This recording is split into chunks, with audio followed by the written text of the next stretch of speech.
There. Okay, we're recording now. Okay. Those are really Um, good questions, and I understand that. Huh. looking at Yeah. questions here. I'm also think. Do you feel that this is? I I want to go into the questions with the rest of the team because we did spend some time on that, and we felt that the broader the question, um, the better. Um, Well, there's always the place for open-ended questions. Um, I feel like you're so much farther along than that. That you're the expert. You're the subject matter expert. You don't need any expertise. What you need is, um, in their particular area, what are the barriers to their adopting what you have, sure. or are they even interested in it? So, um, if a general question is might be more along the lines of what is the again for a teacher, um, what is the diversity content in your school, or how do you teach diversity in your school? How do you That's teach diversity? information that you don't have. That's something you don't know that they would have to tell you. Yeah. What tools do you use? If you had now you have an MVP, right? You have Yes. something you can show them and tell them about. So for this to be successful in your classroom, what would you need to have? They're probably going to come back with things like a lesson plan, right? Some answer like that. But Hmm. that's the kind of thing you're fishing for, is like, what if when they adopt a science program, right? It Hmm. comes with chemicals, it comes with test tubes, it comes with instructional videos, it comes with worksheets, things you can Yeah. copy, Yeah, stuff like like that. K-12. So there's a whole set of things that my wife's a second grade teacher, by the way, so that's what, Oh, okay, but okay. you know if she's going to introduce something into the classroom, she needs not just like here, she needs a bunch of stuff to go along with it. So if you're looking at the classroom as the market, then you need to know what all the barriers are to a teacher adopting it, so you can take down those barriers. Yeah, So those are the kind of questions that you need to ask. um, the open-ended ones aren't really going to is going to be a really pleasant conversation, but it's not going to allow you to focus. yeah, yeah, And yeah. so you need Huh. to find out what's good and bad about what you have, what's there that's good, what's there that's bad, and what's missing entirely. And those are the Okay. kind of questions you should be asking. That's very good. What we've asked is that people look at the website, which is the landing portal through which we actually show the films. And so everything you need is on the website. We've asked people to look at that, and then we take a 20-minute interview. That was what was suggested. Um, Yeah, so that's fair. we don't give them a sample of an experience. We have we have videos available of Q&A sessions that they can watch. Um, yeah, something like that would be good too. Um, if you could put some of those on the website.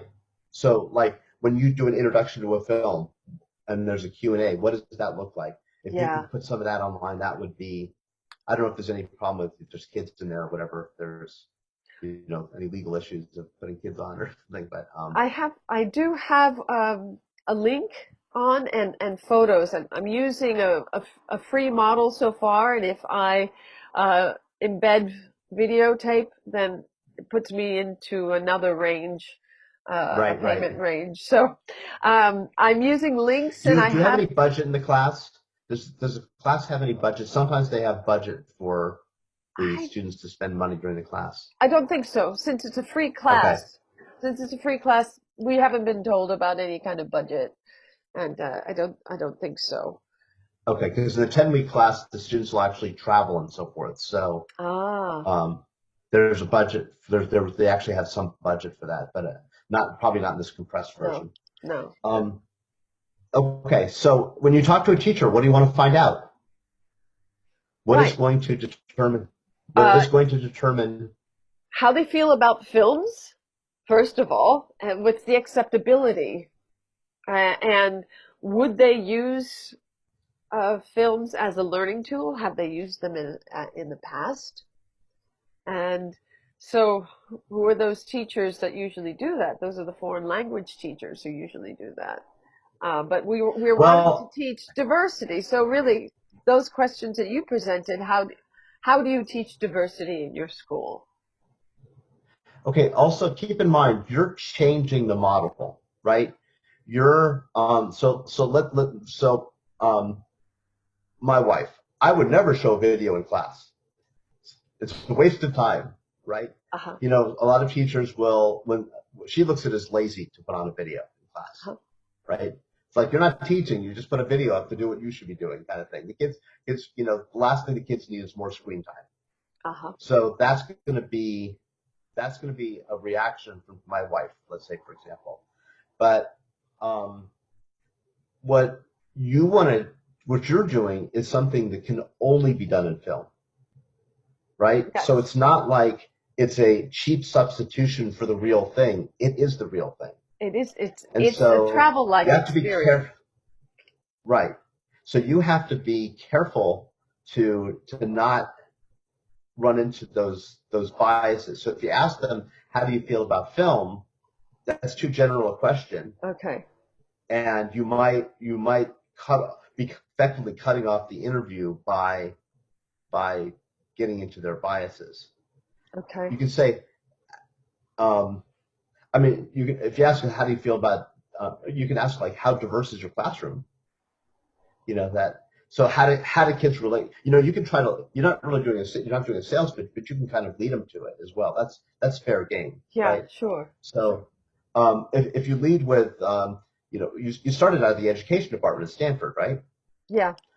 So we've done studies in the Stanford Education Department that film is a uh, unique and possibly irreplaceable mechanism for bridging cultures, and or something like that. Yeah. You're And right. so start with a premise that you've got, the, the that your basic premise is valid, right? So blast them with the name Stanford, um, um, don't let them, don't let them sort of, you have to sort of start with the assumption that what you know to be true is actually that they accept Okay. that. Right. Then we really have to go for the research. I mean, this is what I teach when I teach design thinking. Go back to the research, and the research is that films have the potential to leave a cornerstone memory that continues to build like memories, create instinct, and the instinct that we're hoping for is comfort with that which is foreign. Right. So lead with exactly what you just said there, right? Okay. Then say, okay, so I'm a student in a Stanford project with a team of other Stanford students, trying to see how we can um, reach the most children with content that will help build cultural bridges. And this class involves asking questions to test our assumptions so that we don't make the kind of mistakes that people typically make when they start up a project, right? So I'll just tell you, I've been through this class multiple times. I have seen in 10 weeks, I've never seen it in 1 week, that's new, I've seen in 10 weeks companies go through evolution that usually takes a real company, a company out in the real world, 2 years and possibly $1 Yeah. million, Yeah. right? Yeah. So the process of testing your assumptions, if you're willing to accept the answers, gets you somewhere very quickly. Yeah. Unfortunately, what you don't have the time to do is digest, right? You're going to get the information, you're going to have to synthesize, digest that information very quickly.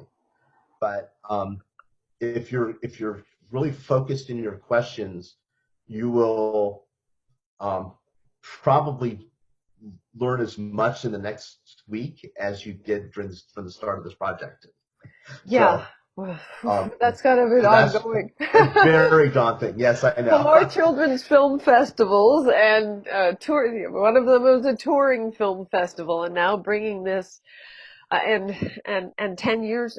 It's been 10 years really in the testing and Yep. on my own and in different use cases from hospitals to refugee camp, and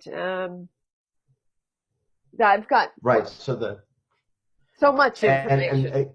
and and part of it is, you have to decide where you want to go, right? Because you're going to be doing this, so you might find a perfectly viable market that you're just not interested in. So don't even go there. Don't waste your time. You don't have that much time if you don't think. I mean, I see teachers, educators, administrators, but if your passion, hospitals, mental health. Well, you've got a whole lot on here. Yeah, um, those but we've expanded, and each one I've tested in, but we've also expanded with the team. But where would you, if you had your dream, what would be your number one, Research and market's the wrong teaching. term, but audience? What's that? The filmmakers teaching. So So you I want to teach filmmakers how to put diversity into their films, or how how to to reach other observe, cultures? and learn from young audiences who are watching international films and responding differently to Ishina. So learning from that, so researching, observing, and then making the films with that new information. Okay, so you just said something very interesting here. You're not building a film festival. You're not building a classroom tool. You're building a research platform. I'm built, yeah, yeah, and a laboratory tool. But Okay, you have to do right. one then the other. I mean, it's sort of an OTT. Okay, so that means that your criteria is going to be around, you know, audience samples and measurements and right. So if you're and different environments, you have to have controls in that, controls and measurement, right? Yeah, So if you're going to build a research tool, you can't just like go out to whoever's going to pay you, because that's not going to necessarily be the right sample. You're going to have to go to schools who can't afford to pay you, as well as schools that can't afford to pay you. That's a completely different picture than sort of building, let's say you wanted to be strictly an educational tool and you wanted to reach as many students as possible for education. Odds are you're going to reach more upper income, because that's yeah, where the revenue is going to be. yeah. So if you're being a research platform, you're going to have completely different funding sources, Yes, right? but I think you would need, yeah, I guess, right. NSF, for instance, I've been looking at them, and what I've been doing over the last 10 years is knocking on doors of all of these possibilities to see who would take me. And Right, but That's great. Now you have a team and a whole support system and a methodology to help you. yeah, So run with it, right?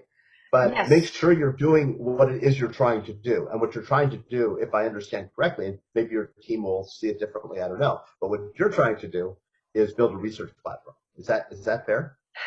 I think it's bigger than that. I mean, it starts with a studio where we're showing films, the audience is watching, the emerging filmmakers film school is helping with the production, learning from learning scientists who are there, so it's happening at the same time. And that's the dream. I can show you a model.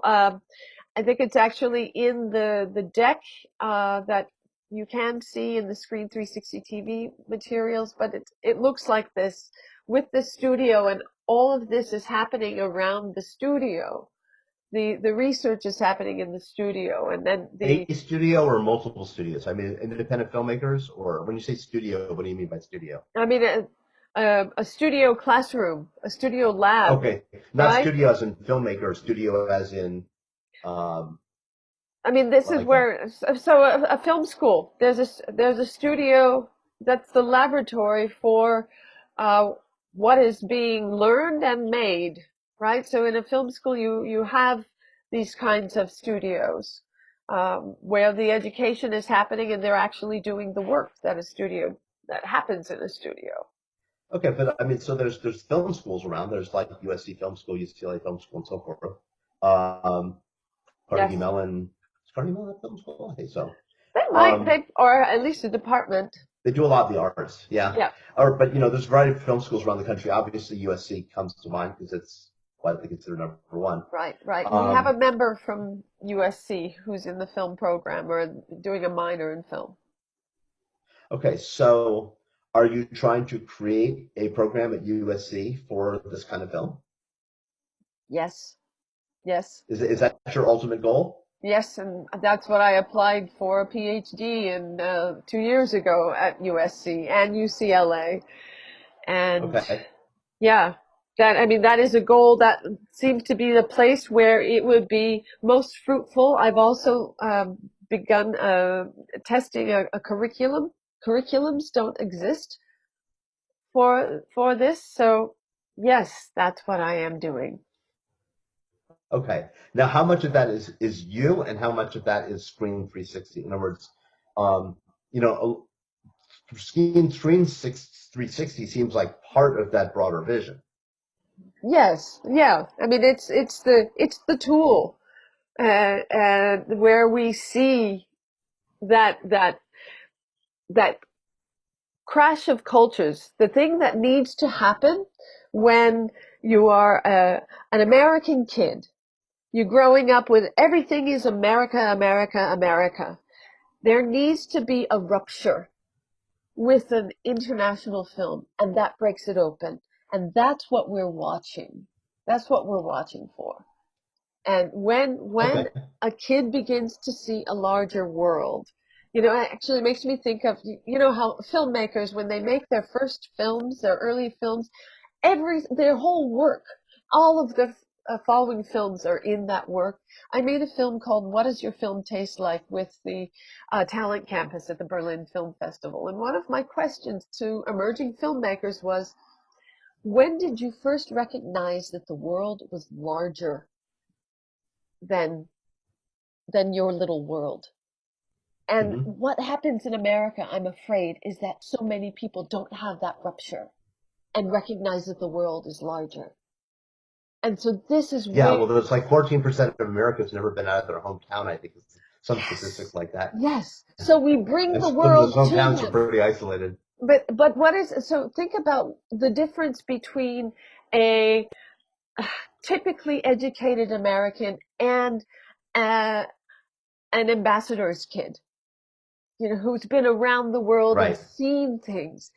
This, I think we can bring this kind of comfort in the world, interest in humanity, empathy, we can bring through international film. Yeah. And, and, and it's, bringing it into the school system, into the curriculum. And that could be that there is a series of films that is shown in every school once a year. So it could be this film series. And there's some things that happen like that, and some people latch on to them. And we're lucky if it happens. But I say it shouldn't be left up to luck. It really should be Okay, in but if should be you're, policy. again, focus. If I mean, I know. this is right. um, so if you're going to focus on the classroom, then focus on the classroom. If you're going to focus on filmmaking, then focus on filmmaking.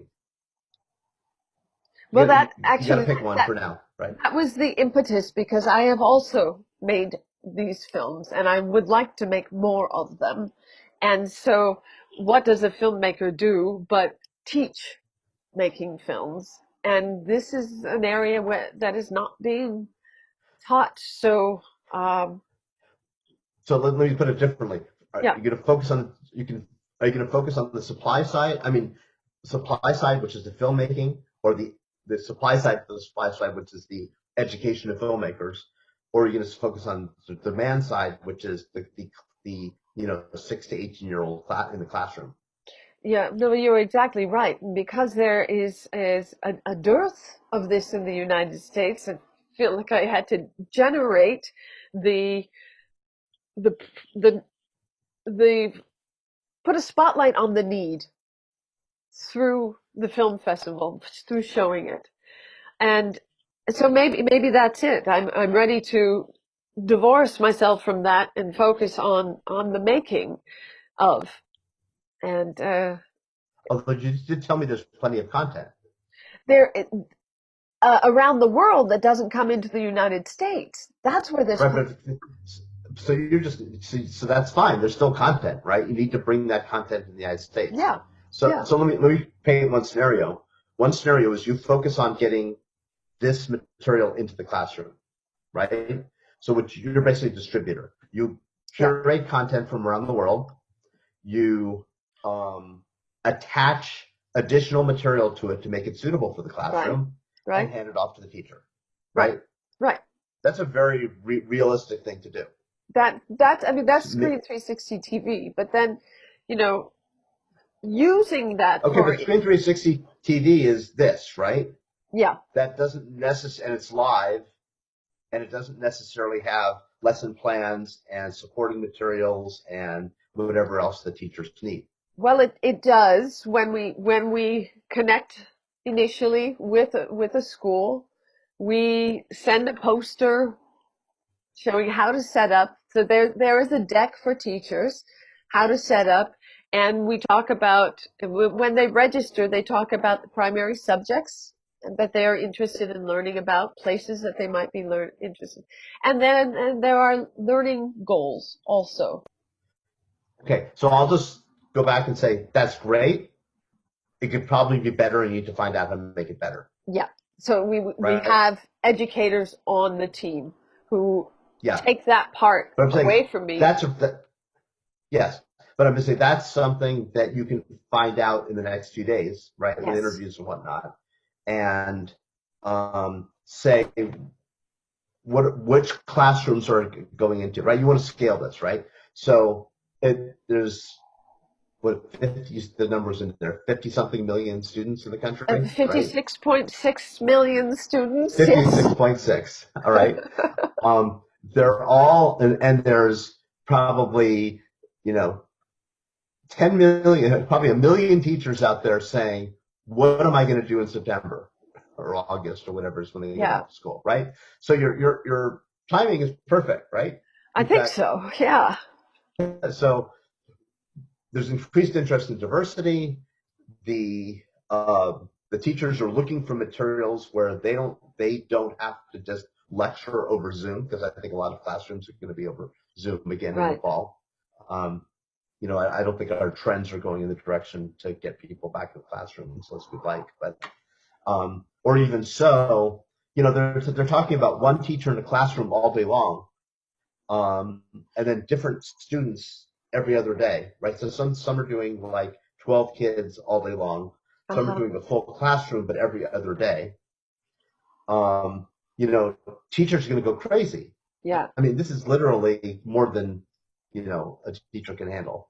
So they're going to be looking for alternate materials that that they can put in, and you have content. The question is, why isn't your content in front of 56 million? What was the number? Right. 56.6 million. 56.6 million kids, right?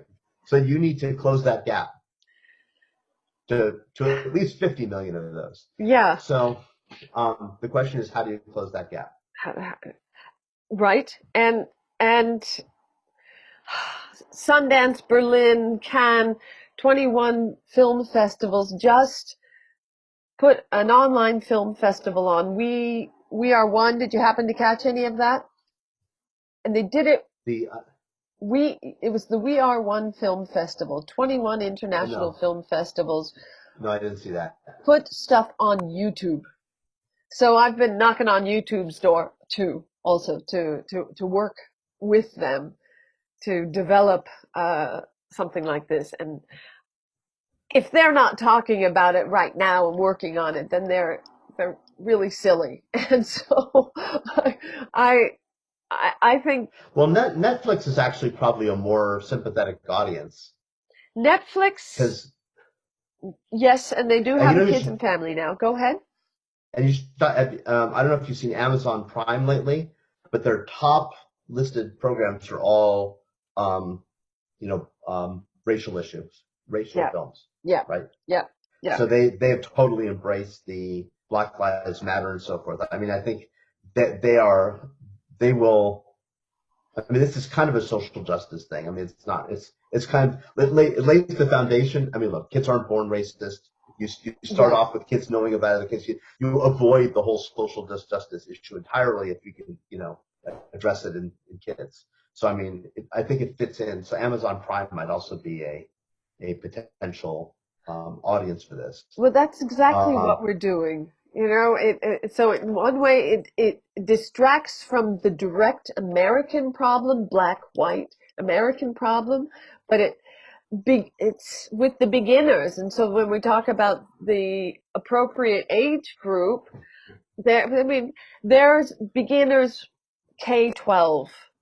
I mean, K through 12. And at the Berlin Film Festival, they do show films to kindergartens and 6-year-olds. They have one program specifically for that age group. And it's mainly stuff with little dialogue. But as I said earlier, it's so so they address okay, all. but are you going after Netflix, Amazon, maybe HBO Max, maybe Disney Plus, maybe YouTube, or are you going after the classroom?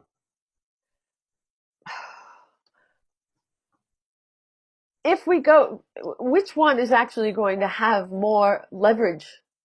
I don't know. So this It's is what you can answer. This is a question that you can answer, right, over the next several, next week, sure, sure. right? No, So definitely. this is the kind of question. This is the kind of question you should be asking yourself, saying, you know, right? This is Yeah, you talk about it with your teammates.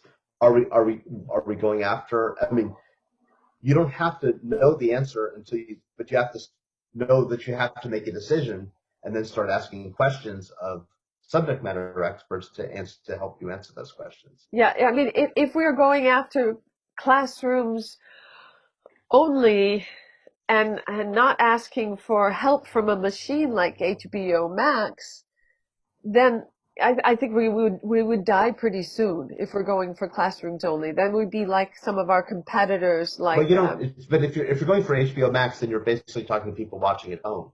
If you're going for classrooms, anyone can build a streaming platform.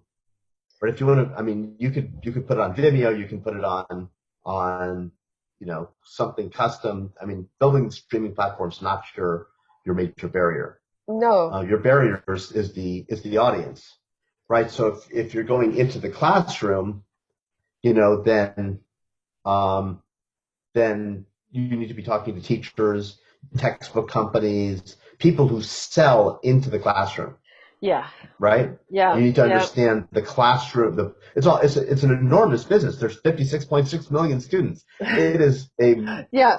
And it's a I know that multi-hundred billion dollar business, maybe multi-trillion dollar business. I don't know. one of Um, my advisors works for Curriculum Consultants, so they sold their app company to Curriculum Consultants in yes, Boston, right? it's a whole business ecosystem. If Yeah, you want to sell into the primary education system, there's also homeschool organizations. There are um, um, you know private school yeah. organizations. There's a whole variety of different channels into the education market.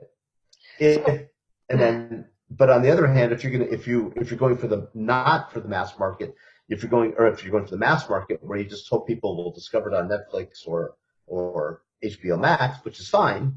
I don't know if that works or not, but then you should be talking to HBO Max and Disney Plus and Netflix and so forth. But um, you might want to start with, here's a few different options. We can go to the education market. We can go to the mass market. We can go to the well, usually film fests are, but there's things like there's a Jewish film festival that you can Yeah, I you know work there in JFI San Jewish Francisco. Film Yeah. Institutes. Yeah. Oh, yeah, yeah. So right. So, but that's for a very specific audience. Runs for a week or two, whatever it is. People either subscribe or they buy individual tickets. Right. But then it moves on. That that kind of film festival, I don't think fits your model. Right. Because what you run is you want kids. You don't want to sort of. I mean, the Sundance is basically to provide an audience of people who will buy the film and then put it on Netflix, right? Right, right. It's The Jewish Film post-production Festival is presentation. the Jewish Film Festival is for a bunch of people to go watch films on a topic and then move on, right? Or to be There's not much, informed. I mean, really, films yeah, to be informed and entertained. right. So it's a way to watch Israeli films and things like that, um, which an opportunity that you wouldn't otherwise have in the United States. Right. But it's not. But that doesn't sound like it's compatible with what you're doing, right? What you're after is a ongoing, repeated exposure to different cultures. It's not the sort of go for a few days and have an intense experience and then, move on. It's once a week in the classroom or once a month or part of a 2 week program or something like that. Well, I mean, So, if the okay, problem, so let me just take a second. I'm gonna have to run in a second, but sorry, okay, go ahead. let me just sort of summarize. Yeah, You're still kind of all over the map, right? I mean, and eventually, I believe in you, and I believe you're going to get there. I mean, your passion behind this, you're knowledgeable. That's incredible. Um, but there are so many different pieces to this puzzle that you need to you need to find one specific area and focus on it. Like, is it going to be, I mean, again, is it on the supply side or the demand side? Are you going to talk about how to distribute films or are you going to talk about how to make films? Um, and if you make films, my guess is, by the way, it's going to be distribution because, like I said, you've already said there's films out there. Um, and if you make more of them, it doesn't matter if there's no distribution channel. but if there's no Um, audience for them, then how are you right. going to distribute it? So you have to build an audience, That's right? what Screen 360 TV is.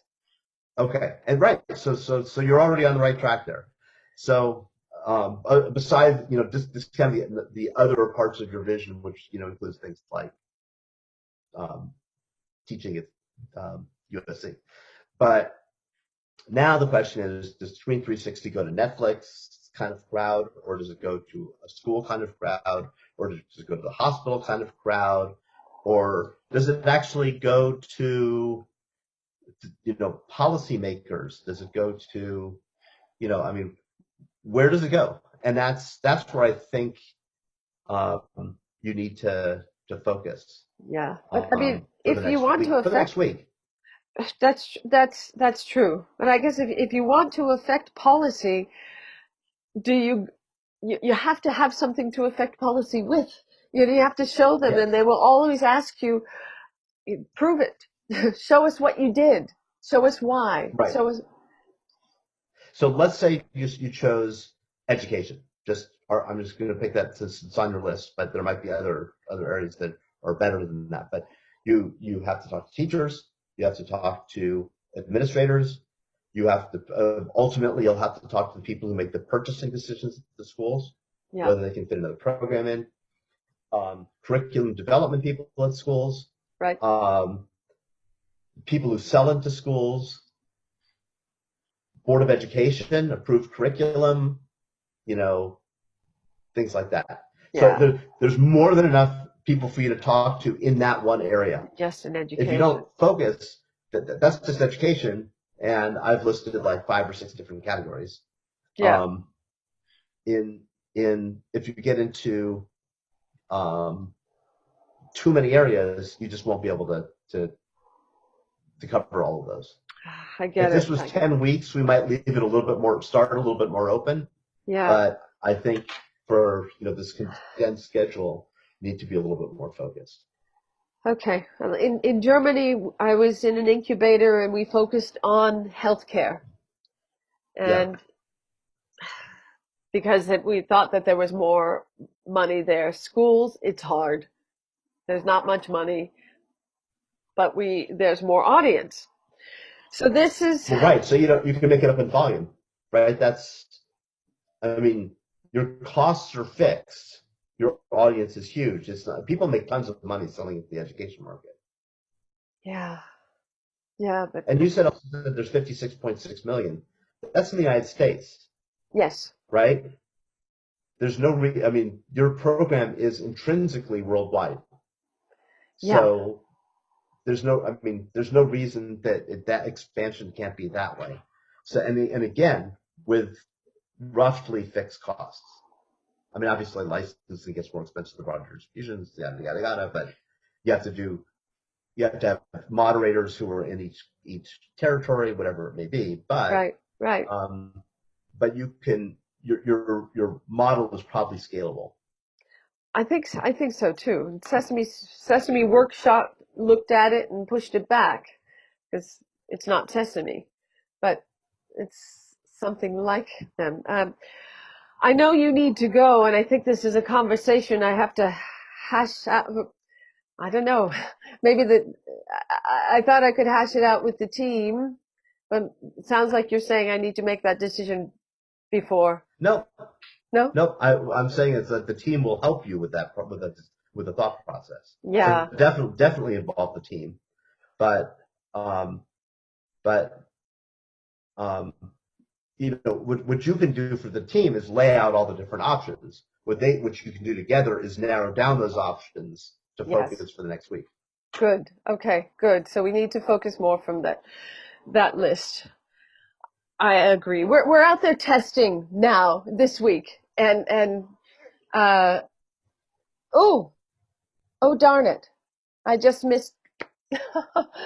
Thank you for this What? time. I missed the 10 o'clock um, interview with Jack, but that's all right.